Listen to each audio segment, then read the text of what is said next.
Sobre a tortura sofrida pela minha mãe foi colocada com uma jiboia numa sala do Exército Brasileiro. E o senhor disse a seguinte frase: coitada da cobra. Sim, falei. O senhor reitera isso? Reitero.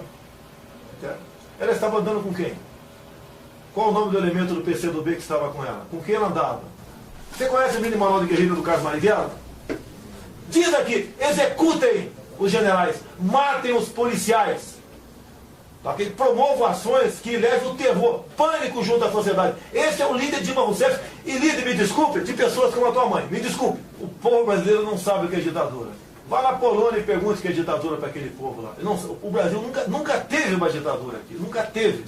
Nunca passou perto de uma ditadura. Ditadura é não votar para presidente, para governador, prefeito de capital e um terço do Senado? Isso é ditadura?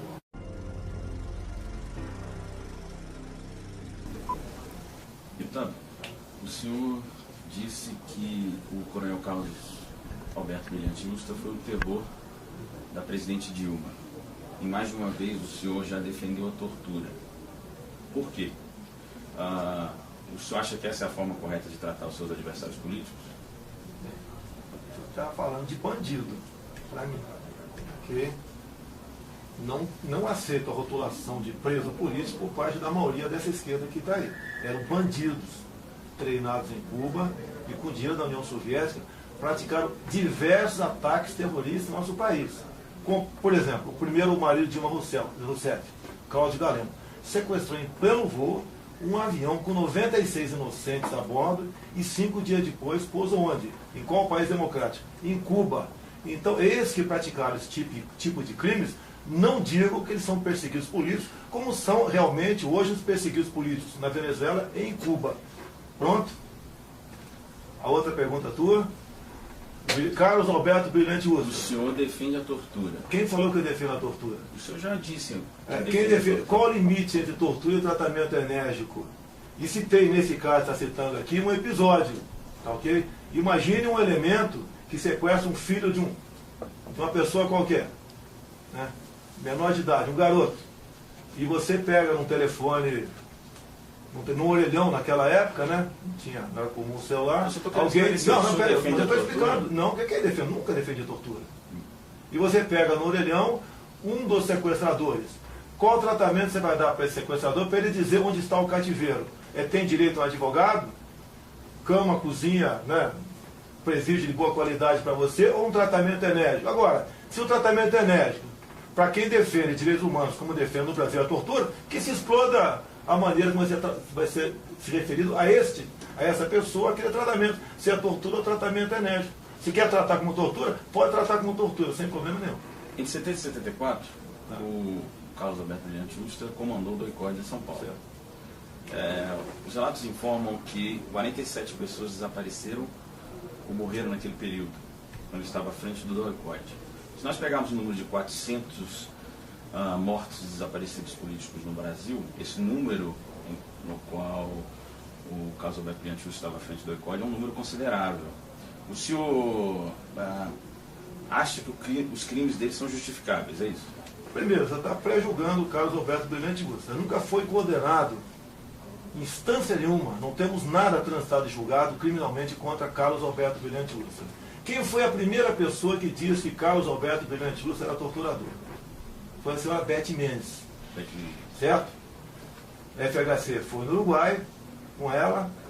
Lá estava o adido coronel Brilhante Ustra. Na volta, né, Beth Mendes teve um chilique e resolveu acusar o Brilhante Ustra de torturador.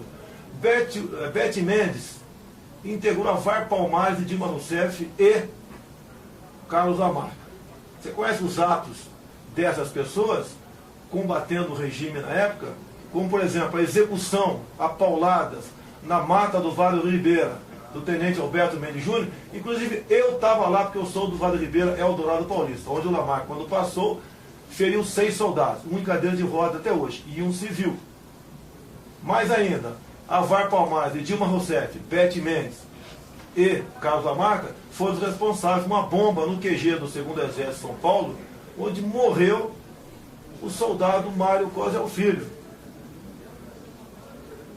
Eu tenho muito para falar sobre os assuntos com você aqui. Então, esse tipo de gente que nós combatimos. Quando você era detido, qual o tratamento que eles tinham que ter? Enérgico. E outra coisa, quando fala em desaparecimento, gostei da pergunta. Nós, militares, né, eu não era ainda, era um jovem naquela oportunidade, mas os militares criaram a lei da vadiagem. Ou seja, qualquer elemento tinha que andar com documentos, exatamente para nós combatermos os grupos terroristas que existiam no Brasil. E quando esses elementos, logicamente que andavam com documentos falsos, morriam em combate, eram enterrados como indigentes, passavam a ser, então, o quê? Desaparecidos por polícia. Me permite mais uma coisa, você vai gostar aqui. Nós temos um jornalista no Globo, Anselmo Góes. Você encontra no jornal da ABI uma entrevista que ele deu em 99, onde ele diz claramente que ele só andava no Brasil graças a documentos fornecidos pela KGB. E ele louva a KGB e diz mais, que ele, como integrante do PCB na época, recebia dinheiros da Rússia, da União Soviética, para poder transitar aqui pelo Brasil. O senhor sempre só um minutinho, falando que está pegando... Não, tem só um ajuste. O senhor acha que o crime de um grupo ou de uma pessoa justifica crimes cometidos por uma instituição nacional e que exercia o poder de Estado no Brasil? Vocês acusam os militares de serem criminosos. Nós combatimos criminosos. Eu nunca vou defender que um elemento preso seja torturado e executado. Nunca vou defender isso daí. Agora, as pessoas que nós combatimos naquele momento, guerrilheiros, tá, não tinham qualquer piedade com o ser humano. Mas, deputado, as pessoas foram presas, torturadas, mortas e ocultadas os cadáveres. Você está dizendo que foram mortas. Você está dizendo. Todas as pessoas, né, que acusaram o Brilhante Ustra de alguma coisa foram indenizadas. Ou seja, faltou a minha mãe, que está viva, dizer a mesma coisa, para estar ganhando agora uma boa pensão lá no Vado Ribeiro, onde ela mora com 89 anos de idade. Não é muito maior o peso cometido por quem exerce o poder do Estado? Eu gostaria de saber a opinião do senhor sobre isso. Olha, o Estado, uma vez prendendo, não tem o direito de torturar ninguém, mas tem o dever de desvendar aquele crime, que seja com um tratamento bastante rigoroso. Mas foi o que aconteceu, deputado. O que é você quer me induzir? Como explicar a morte do deputado Rubens Paiva? Rubens Paiva, vamos lá. Por coincidência, né? Olha a coincidência. Você está falando com um cara aqui que devia ser entrevistado há muito tempo, né? Então ninguém ouviu o discurso que já fiz aqui na Câmara. Eu, com 15 anos de idade, morava em Eldorado Paulista. Ok? A cidade no Cucuruto, no morro. De cima você olhava uma extensa fazenda, Fazenda Caraitá. Proprietários da Fazenda Caraitá. Família Paiva. Entre elas, Rubens Paiva. Quanta coincidência com o Jair Bolsonaro. Okay? Base de Guerreiro do Lamarca. Vizinha a família Paiva. É muita coincidência o que aconteceu. E outra coisa, naquela época, foi numa cidade ali vizinha de São Paulo, fugiu o nome dela aqui, foi estourado um aparelho. Esse aparelho, que foram detidos os elementos, tinha gente que sabia que o Lamarca estava naquela região. A cidade de Itapecerica da Serra. E vou falar para você, vou chegar lá. Você não pode conduzir aquilo que eu estou te respondendo. Você pergunta, eu te respondo. Então é o seguinte, 3 foram detidos ali. E precisavam, né, esses 3 ser libertados imediatamente. Porque eles iam acabar dizendo sobre Carlos Lamarca, vizinho, né, da família de Rubens Paiva, Fazenda Caraitá e Eldorado Paulista. Então, para botar esse em liberdade, que eles conseguiram imediatamente. Sequestraram o cônsul japonês de São Paulo. Alguns dias depois, né, alguns guerrilheiros, entre eles, esses 3 foram postos em liberdade. E ficou a dúvida, que logo depois foi estourado o aparelho de Carlos Lamarca do Vado Ribeira, onde eu estava lá, com 15 anos de idade. Quem foi que dedurou? Foi o Rubens Paiva ou foram aqueles 3 nos momentos logo depois que foram detidos? Logicamente, né, que vão culpar Rubens Paiva. Rubens Paiva desapareceu logo depois. Rubens Paiva desapareceu sob o comando das Forças Armadas. Você não tem prova que eles morreram lá dentro. Você não tem prova. Documentos que comprovam a entrada dele. Você acha que tem documento? Que a entrada entrou, e daí? Quantos entram e saem? A entrada dele, depois ele desaparece. Ele foi morto pelas Forças Armadas. É que você está dizendo. Ele foi morto pelas Forças Armadas. Você está dizendo. Tá? Eu não tenho certeza disso. O deputado Ulisses Guimarães disse a seguinte frase: a sociedade foi Rubens Paiva, não os fascínoras que o mataram. Ele disse isso na promulgação da Constituição de 88. O Ulisses Guimarães votou no Marechal Castelo Branco a votação aberta para a Presidente da República na luz da Constituição de 46 aqui dentro. Eu quero saber o que isso tem a ver com a morte do Rubens Paiva. Mas ele está dizendo que os fascínoras que o mataram são os militares, deputado. Olha, se nós vivíamos uma ditadura, ninguém ia acusar o ditador de fascínio. Concorda com isso? Vá lá no Irã, na Coreia do Norte, ou em Cuba, acusar o ditador. Na promulgação da Constituição de 88. Ele já falava há muito tempo, ele chamou os ministros três patetas também naquela época. Ele foi uma pessoa aqui dentro que depois de algum tempo combateu o regime militar. Queria combater ou não? Ele queria direto a já. Tanto é que ficou conhecido como o senhor direto a já. E digo para você, né? O povo foi iludido, foi às ruas, não foi para pedir segurança, saúde, educação ou a baixa corrupção. Foi para pedir direto a já. Estão votando até hoje. Eu estou batendo nessa questão. Você quer que eu confesse uma coisa que eu não tenho certeza? Não. Eu estou batendo nessa questão do Rubens Paiva para te perguntar o seguinte. O senhor acha que são justificáveis os crimes cometidos pela ditadura militar no Brasil contra os militantes de esquerda? Esses militantes de esquerda eram treinados onde? Eram treinados onde? Deviam obediência a quem? Acabou de morrer o Geneton Moraes. Aqui tem pouco tempo. Numa entrevista dele com Carlos Eduardo Clemente da Paz, o Clemente da Paz, né, falou, por livre e espontânea vontade, por Geneton. O comandante do exército cubano ofereceu-nos 100 homens para a guerrilha do Araguaia. Este pessoal queria democracia em nosso país? Deputado, o senhor está batendo numa tecla dos militantes de esquerda que foram para a luta armada, não é isso? Sim. Posso te dizer que existiam realmente militantes que foram para a luta armada.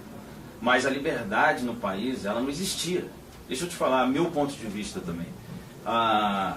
Aqui, entre esses militantes comunistas que foram torturados, haviam estudantes. Estudantes, sabe o que eles tinham feito? Puxado o muro, dado panfleto, falado em liberdade. Alguns, com o tempo, foram para a luta armada. Outros foram presos, nunca tinham pegado em armas. Foram torturados. E se nós formos sair daqui agora, formos para o Papuda, e perguntarmos se os presos estão sendo torturados, maltratados, 100% vai dizer que sim. Eu nunca vi um detido dizer que é inocente ou que não foi maltratado. É a política deles, de vitimização. O senhor está dizendo que eles mentiram sobre Muitos mentiram, sim. Deputado, tem mais de 5 mil denúncias de tortura da ditadura militar. Todos esses que foram torturados estão muito bem indenizados. Ganham pensões e foram indenizados. Compensa falar que foi torturado e foi maltratado. Compensa e muito. E vocês, né, digo vocês, né, eles não respeitaram a lei da anistia em vigor até hoje. Nós sempre, militares, pugnamos, né, por uma anistia ampla, geral e restrita. E setores aqui da Câmara, em especial o MDB na época, não queria essa anistia ampla para exatamente não ter concorrência com nomes outros que vieram de fora para cá. Os militantes de esquerda foram processados, deputado. Os militantes de esquerda foram presos, exilados, perderam direitos de estudar na faculdade. Os militantes de esquerda, eles foram condenados. Ninguém do Exército foi condenado. Ninguém do Exército cumpriu um dia. Mas cumprir pena por quê? Você estava defendendo a democracia? Olha, se esse pessoal tivesse ganho a guerra naquele momento, tu não estaria me entrevistando aqui, né? E nem eu estaria falando com você aqui agora. Estaremos talvez todos cortando cana. E vivendo com $20 por mês, que é o salário que recebe o povo cubano. Esses militantes todos hoje que estão vivos, amam Fidel Castro, amam o seu regime. Mas inclusive, deixa eu terminar aqui, depois você fala. Inclusive, eu tenho visto na imprensa, vários jornais, quase todos, tratam Fidel Castro como ex-presidente e Figueiredo como ex-ditador. Mas o senhor se comporta como se os militares não tivessem cometido crime. Qualquer regime tem problema. Então eles cometeram crime problema. ou não? Quero saber o seguinte, a Convenção de Genebra, ela aponta que os presos devem ser tratados com humanidade. No Brasil, os militantes comunistas presos, isso é um fato, deputado, não dá para reescrever a história. Eles foram torturados, eles foram mortos pelo regime. Você acredita na Comissão Nacional da Verdade? Como você acredita? Você acredita no relatório da Comissão Nacional da Verdade? Muitas informações ali estão corretas, sim. Você acredita? Claro. Quem foram os 7 integrantes? Todos fizeram parte de um movimento ou de esquerda no passado. Todos. Que isenção tem essa comissão? Eu comparei a Comissão Nacional da Verdade àquela cafetina que queria escrever a sua biografia. Escolheu 7 prostitutas. E as prostitutas chegaram à conclusão que a cafetina tinha que ser canonizada. Essa foi a Comissão Nacional da Verdade de Dilma Rousseff. Não tinha nenhum nosso lá para fazer o contraponto. Nenhum. E escreveram, reescreveram a história como bem entenderam. E agora, na análise da conjuntura do PT, que eles escreveram, uma das suas penitências foi que não mudamos a tempo os currículos militares. Com o quê? Com o relatório da Comissão Nacional da Verdade. Desculpa, deputado, assim, deixa eu te falar. Alguns militares disseram que participaram da tortura. Alguns militares foram, inclusive, na Comissão da Verdade, que o senhor está falando, e contaram lá que torturaram, que mataram. Isso foram os próprios militares que disseram. Não, você está falando daquele coronel de Nova Iguaçu do Rio de Janeiro, esse que logo depois apareceu morto? Sim, Paulo Malhães. Logo depois apareceu morto. Maluco aquele cara. Outros militares já maluco. Falaram. Você está falando que o que ele inventou? Ele, maluco. Não, até que morreu depois. Alguém está interessado. Foi executado logo depois. Algumas semanas depois do depoimento dele. Alguém está preocupado como ele foi executado? Ou agora, né, tem o exame de cidadania mental nele, vale as besteiras que ele falou lá. O senhor acha que ele está mentindo? Você acha que ele estava mentindo? Nós evitamos, eu não fiz parte, eu sou prazo de 73, não fiz parte da luta armada, não sei, em 70 como civil e voluntário, nas matas do Vale do Ribeira. Nós evitamos que o Brasil fosse comunizado. Lula mesmo, né? Então, se o senhor, Lula, Lula há pouco tempo na Venezuela, presidente. É o que ele falou. Na Venezuela pode faltar tudo, menos democracia. Lula, há pouco tempo também como presidente, sugeriu que as Farc criassem um partido político, o exemplo que o PT fez aqui. É este pessoal que lutava por democracia? É esse pessoal que lutou por democracia? Deputado, as Forças Armadas tomam o poder em 1964. Não tomou, não. Se eles tivessem devolvido... Eu te pergunto... Se eles tivessem devolvido ao país as eleições de 65, todos nós, brasileiros, sabíamos quem ganharia aquela eleição. Juscelino Kubitschek. Eu te pergunto... Eu quero saber o seguinte, o Juscelino Kubitschek era uma ameaça comunista para o país? Claro que não. Eu te pergunto, quando é que os militares subiram o poder no Brasil? Por que eles não... Que dia foi que os militares subiram o poder no Brasil? 64. Não, que dia foi? O senhor sabe. Não, você se responde. Dia 1º de março. 1º de março. O João Goulart foi caçado aqui em 2 de abril.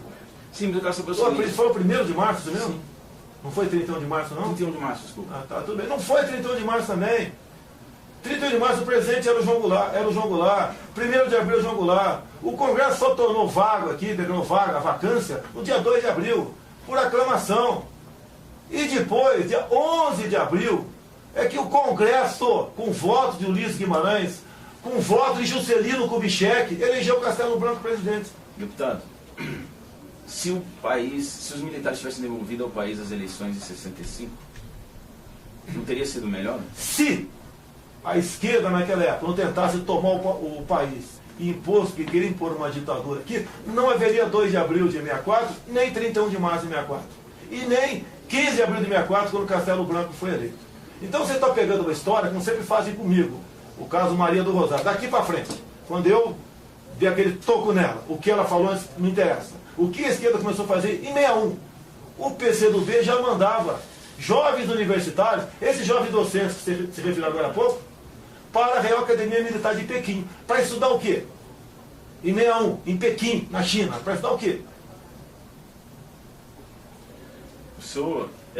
A sua preocupação é com o que eles estudavam e a ligação deles com o comunismo, não é isso? Não há dúvida. Não, sim, então tá. Qual era o temor de devolver ao país as eleições de 65 se o JK era a pessoa que ganharia aquela eleição? O JK foi inclusive apoiado pelos militares. Tá, né? Sim, o povo tinha total liberdade no Brasil. O povo ordeiro, de bem, trabalhador, honesto. 99,9% da população tinha toda a liberdade em nosso Brasil. O Congresso não fez a devida asepsia, não expurgou quem tinha que expurgar. Teve aqui o paternalismo. Tá? E o militar, ele não era o senhor absoluto da situação. 90% dos ministros eram civis. Casa Civil, os militares eram os ministros militares, a Casa Militar e chefe do ENFA. Deputado, não tinha liberdade de imprensa no Brasil. Deixa eu te falar. Tem um caso específico que eu fiz uma reportagem uma vez, que eu conheci um rapaz no interior do Brasil, que ele sofreu de meningite naquele período. Por quê? Porque os militares não davam notícia ruim. Tinha uma epidemia de meningite no Brasil, e a ditadura escondia isso para não dar uma notícia ruim. E o que aconteceu? Esse rapaz pegou meningite e é um deficiente hoje no interior do Brasil. Eu contei essa história na revista Época. O senhor está falando que tinha liberdade para a população, mas essa história não é verdade. Tá? Olha só, a saúde no Brasil está uma maravilha atualmente. Pô. O PT, a EPP, PMDB agora, né? O PSDB também, está uma maravilha a educação no Brasil. Pegou um cara que tem meningite para contar uma história. Tá? Não, mas agora, teve uma epidemia, isso é um fato. Teve uma epidemia naquele censura, mas não tem limite. Tivemos de dengue, epidemia também aqui agora. Epidemia. Sim, mas agora tem pessoa para falar, está tendo uma epidemia de epidemia. Em que ano foi isso daí, desse garoto de meningite? Que ano foi? Foi durante a ditadura, em 73. Você queria o que? Naquela época, a própria imprensa, né? Eu, por exemplo, nesse ano, 73, eu estava até 72, eu estava em Eldorado Paulista, eu entregava o Jornal do Estado de São Paulo. Chegava o Jornal do Estado de São Paulo. Censurado, chegava censurado. Vou te falar lá. Chegava o jornal 1 da tarde, eram 32 jornais, eu entregava os jornais lá. Era o jornalismo, dos trabalhos meus nessa época. Agora, a censura que havia em algum momento, tá, tinha relação de causa e efeito. Hoje em dia você pega um telefone celular e fala com o outro lado do mundo, né? 20 mil quilômetros de distância, né? Em fração de segundos. Naquela época, existiam sequestros de autoridades em andamento, planos mais mirabolantes possíveis de tomada de poder. Inclusive eu defendo o Pinochet, você não quer que eu fale isso aqui agora? Quando o Pinochet assumiu em 73, tinham 30 mil cubanos lá dentro. Queria que ele assumisse com flores para restaurar a democracia em seu país. Então, naquele tempo, muitas informações eram dadas por certos jornalistas, que inclusive os militares não tiraram das redações. E aquela matéria naquele dia não podia sair, ou no dia seguinte, 2 dias depois podia sair. Algumas matérias, para exatamente evitar que alguém fosse executado em cativeiro, entre outras coisas. Agora, pega as matérias censuradas da época e mostra hoje em dia, para mostrar o que foi censurado. Tem muitos jornalistas que diz que de brincadeira ou de sacanagem, linguagem que eles usam hoje em dia, que publicavam receita de bolo só para sacanear os militares. Se fosse uma ditadura, não teríamos apenas um jornal Grama aqui, não aquela infinidade de jornais que nós tínhamos no Brasil. O senhor acha que o senhor representa o pensamento dos militares que estão na ativa e não podem dizer? O senhor acha que essas suas defesas são aquilo que pensam a maioria dos militares que estão na ativa? Eu só entro em qualquer local, quer seja civil ou militar, convidado. Ok? Eu não vou num quartel não sendo capitão do exército, não sendo convidado. Ok? E sou convidado para todos os eventos. Quando vou, o tratamento é excepcional. Ok? Qualquer que seja a unidade da Marinha, Aeronáutica e Exército. É também das entidades civis, quando eu vou. Então, um tratamento excepcional para comigo. Eu tenho orgulho de ser deputado federal. E eu não sou honesto da boca para fora. Honestidade não é virtude, é dever. Devolvi em 2014 200 mil reais que a Friboi botou na minha conta. Fui citado por Joaquim Barbosa como o único deputado da base aliada que não foi comprado pelo PT. Não votei a reeleição do FHC. 200 mil reais na época. Não foi disso que eu perguntei. Então, olha só. Saber se o senhor representa esse pensamento que o senhor está falando. Representa. Não isso que o senhor está dizendo. Aqui, ó. Por que vocês têm esse livro aqui? Eu não tenho esse livro com fatos, com verdades. São fatos. Não é um livro de poema aqui. Tá? Desses que ficam escrevendo maravilhas de ser de esquerda, ficam pregando a perfeição hipotética por aí. É verdade. Então o senhor acha que o senhor representa o que os militares pensam, estão nativos e não pode dizer? Nunca perguntei para eles isso. A maneira como me tratam, o senhor está lá com me tratam, eu sinto que existe afinidade na maioria das coisas que eu falo. Sim. Entendi. Então o senhor acha que muitos militares devem concordar com o senhor? Civis, muito mais civis. Mas militares? Também, militares e civis. O senhor acha que pode acontecer de novo no Brasil? O que aconteceu, o deputado das Forças Armadas assumirem o poder, tomarem o poder, que o senhor não gosta de dizer? Não, ninguém tomou o poder. Tem eleição, pô. O Ulisses Guimarães votou em Castelo Branco. Como é que tomou o poder? Como é que tomou o poder? E depois, eu te perguntaria, agora deixa eu te perguntar também. Você acha que a eleição do Tancredo Neves foi justa? Não, eu quero Nós estamos te perguntando, mas responda. Me responda minha pergunta. Eu quero saber se o senhor pode me responder. E responda também. Mas o senhor é deputado, eu sou jornalista. O Tancredo Neves foi uma eleição justa? Me responda. Eu preferia... Foi justo? Não te responda, vai, peraí. Deputado, não, eu não estou sendo entrevistado por um robô. Eu não estou sendo entrevistado por um robô. O senhor não está sendo entrevistado por um robô. O robô que eu fui entrevistado... Eu quero entender do senhor. O robô que eu fui entrevistado foi no programa CQC do caso do Preta Gil. Isso. Deputado. Lá foi um robô. Eu te pergunto. Isso pode voltar a acontecer no Brasil? Eu te pergunto, Ulisses... Responda, por favor. Eu sou jornalista, por que o senhor quer saber minha opinião? Você achou justo? Você tem que ter opinião, você não é um... Mas por que o senhor quer saber minha opinião? Você não é um vegetal. O senhor que é a autoridade. Eu vou te responder para você. Eu não. Foi justa a eleição da Tancredo Neves. Você achou que não, então? Ele acabou de dizer que não. Não, eu tô você acabou de dizer que não. Que eu não sou autoridade. E o senhor é autoridade. Tancredo Neves eu não sou autoridade, foi isso que eu quis dizer. Tancredo Neves foi eleito da mesma maneira que Castelo Branco, Costa e Silva, Médici, Gás e Figueiredo. Indiretamente pelo Congresso Nacional. Vivíamos numa normalidade à luz da Constituição. O Congresso sob armas, deputado. Quem sob armas? Sob armas, deputado. Os militares tomaram o poder e eles comandavam o país sob armas. O Congresso foi fechado pelos militares com armas, é isso? Um deputado, o deputado Rubens Paiva foi preso e morto. Você está dizendo que eu falei de uma possibilidade de ser a esquerda, aqueles três. O senhor não pode reescrever isso. É uma possibilidade. É uma possibilidade. Por que não? O senhor não pode reescrever isso. Eu quero saber se... Você quer falar sobre Herzog também? Eu quero saber se o senhor acha que pode voltar a acontecer, deputado. O senhor ainda pode não respondeu voltar. A minha pergunta. O povo, olha só. Antes de 31 de março, 2 de abril de 64, o povo estava nas ruas. Estavam as mulheres em marcha com Deus pela família. Estava toda a mídia, os teus colegas estavam lá, exceto o Jornal Última Hora. Toda a mídia queriam que os militares assumissem. Estava a OAB, estava a Igreja Católica, os empresários, os agricultores, todos queriam sair do João Goulart, porque sabiam que o Brasil estava com a cabeça na guilhotina, estava pronto para ser comunizado. Brizola pregava abertamente, antes de 64, queremos uma nova Assembleia Nacional Constituinte, integrada por camponeses, operários e sargentos, sempre usando o povo para, ao chegar ao poder, dar a banana para o povo, como todas as ditaduras deram no mundo todo. Nós, militares, e eu sou capitão do Exército Brasileiro, tenho muito orgulho do período 64 a 85, muito orgulho, que pese alguns problemas terem ocorrido, algumas injustiças terem ocorrido, que acontecem em qualquer lugar, até dentro da nossa casa, quem dirá dentro do governo. Isso não me respondeu. Por quê? Se pode acontecer novamente? Depende do povo. O Exército, né, nunca fez parte de joguetes políticos. Ele sempre foi instrumento da vontade popular. Quem disse isso para o Geneton Moraes foi o ex-ministro Leônidas Pires Gonçalves. Então você acha que pode? Não sei. Eu, pela minha democracia, pela minha liberdade, eu faço qualquer coisa.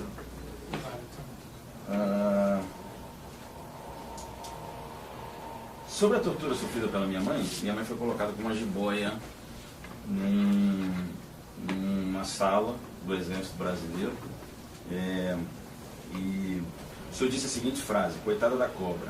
Sim, falei. O senhor reitera isso? Reitero. Ela estava andando com quem? Qual o nome do elemento do PCdoB que estava com ela? Com quem ela andava?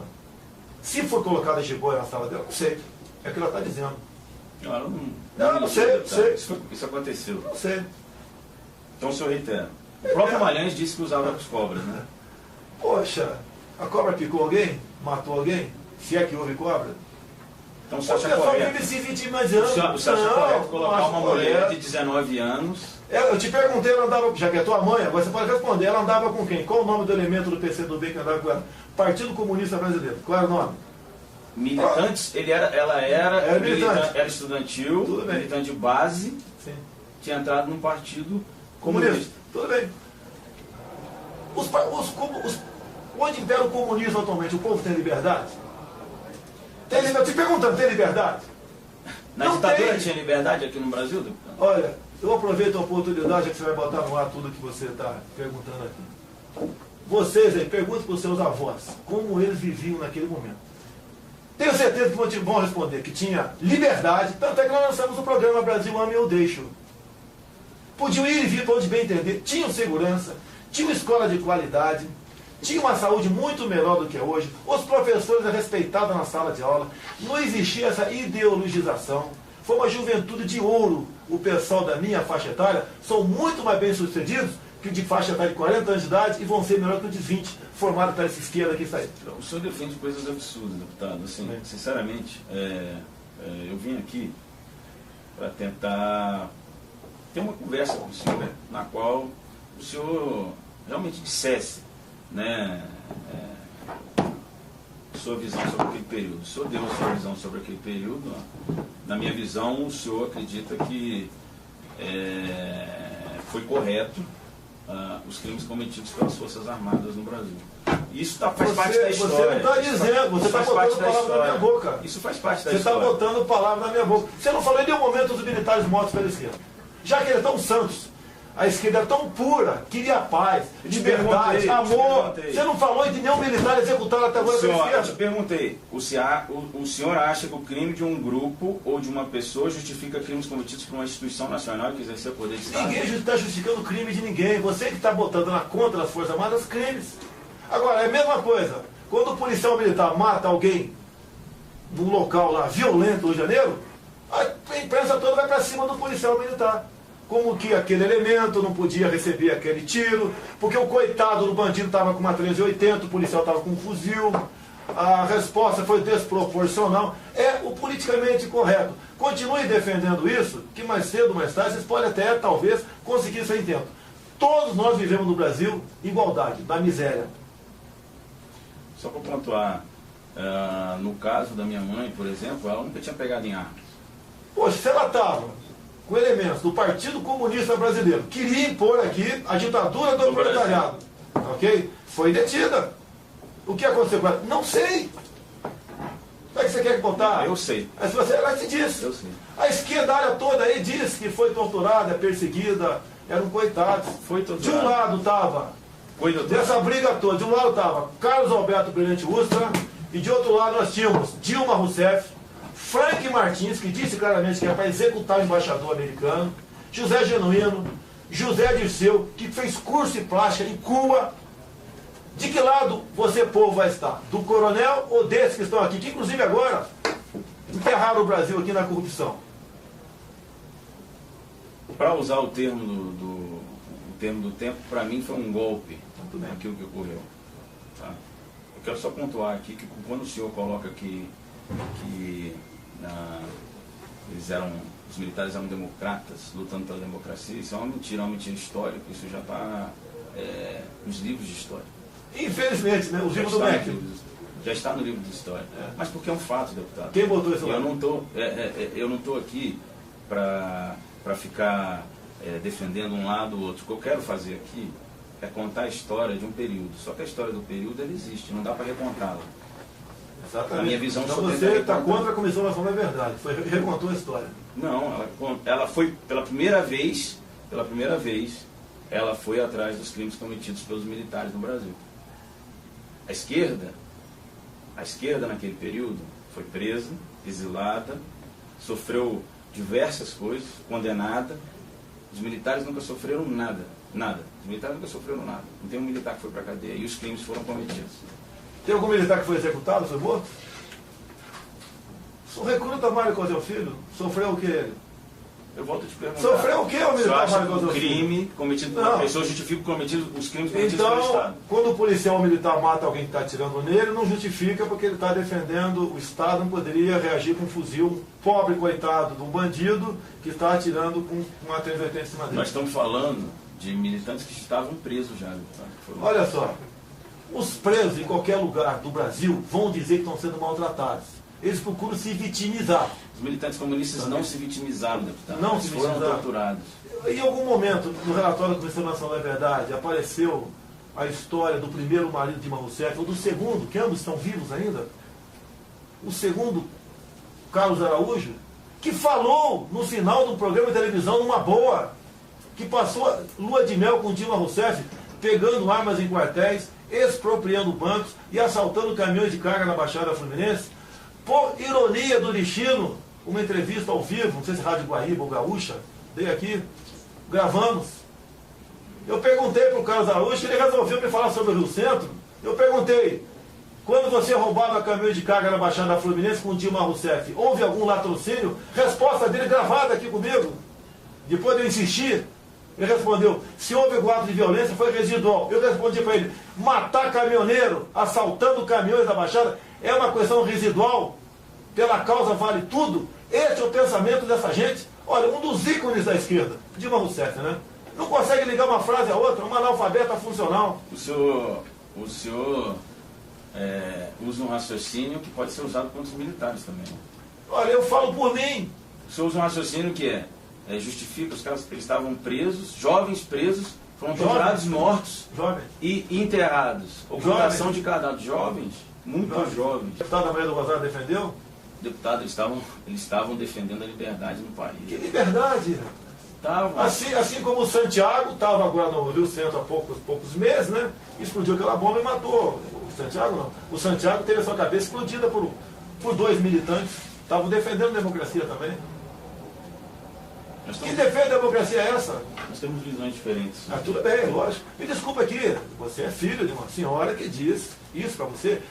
Lógico, eu não quero botar você com a tua mãe, nem você vai se colocar com a tua mãe. Jamais. Jamais. Tá? Você tem parabéns, você como filho. Agora, se a tua mãe tivesse com o grupo, aquele grupo com a turma toda vencido aquela guerra no passado, nós todos estaríamos sendo torturados agora, como está o povo cubano, como está o povo norte-coreano. Deputado, essas coisas que o senhor fala, desculpa, assim, o senhor está falando. Sim, os militantes comunistas nunca tiveram chance de ganhar isso que o senhor está falando. Não? Não, nunca tiveram, tá? Nunca tiveram. Nunca tiveram. Qual era a chance de 70 militantes comunistas na guerrilha do Araguaia de vencer o quê? Olha só, você tem hoje em dia mais de 10 mil que recebem pensão.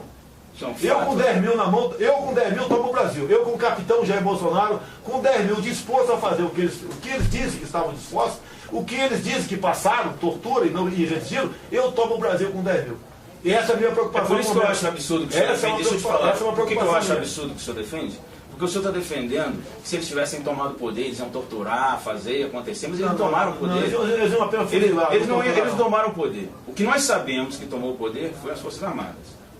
Isso está na história. E o que eles fizeram, isso também está na história, foi torturar, matar, ocultar cadáver, ferir pessoas, brasileiros.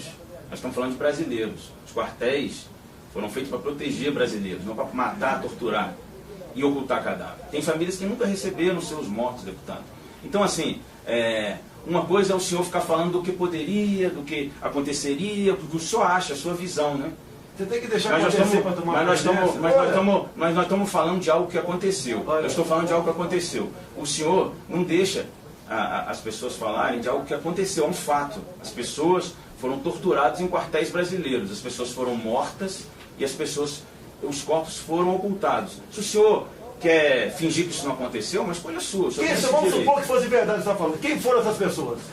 Qual foi a vida pregressa delas? Pior do que aqueles 111 que morreram. Pior que aqueles 111 que morreram em guerra civil. Pior. Lutavam sim para impor a ditadura do proletariado. O próprio. Queria te agradecer. Não, vou continuar. Não, pera, me dá mais um minuto. Você veio aqui achando que, como eu sou candidato a presidente da República, eu ia pegar e ter uma nova. Ah, mas sabe, eu não vou contemporizar. Você conhece o mini manual de guerrilha do Carlos Marighella? Diz aqui: executem os generais, matem os policiais. Tá? Que promovam ações que levem o terror, pânico junto à sociedade. Esse é o líder de Dilma Rousseff e líder, me desculpe, de pessoas como a tua mãe. Me desculpe. Mas estamos falando aqui de um passado que ninguém quer de volta. Porque esse passado voltando, corremos o risco de ter no Brasil imposto aqui uma ditadura do proletariado. A exemplo de Cuba, a exemplo da Coreia do Norte e como vem acontecendo na Venezuela atualmente. Nós não podemos brincar com o passado. foram mais de 100 militares e civis inocentes mortos pela esquerda do passado. E vocês da esquerda não fizeram reflexão sobre isso. Se você está defendendo a esquerda, não, eu quero só... Deputado, você é mais novo do que eu. Voltar, claro, bem mais novo. Eu quero só voltar a dizer que os crimes cometidos por algumas pessoas não justificam os crimes cometidos pelo Estado brasileiro. O senhor está falando dos... O senhor fica apontando os crimes da esquerda, mas o senhor nega a existência dos crimes das Forças Armadas. Quando o senhor diz que a história não quer que volte, a história não quer a volta da ditadura militar brasileira. É isso que a história não quer. O povo brasileiro não sabe o que é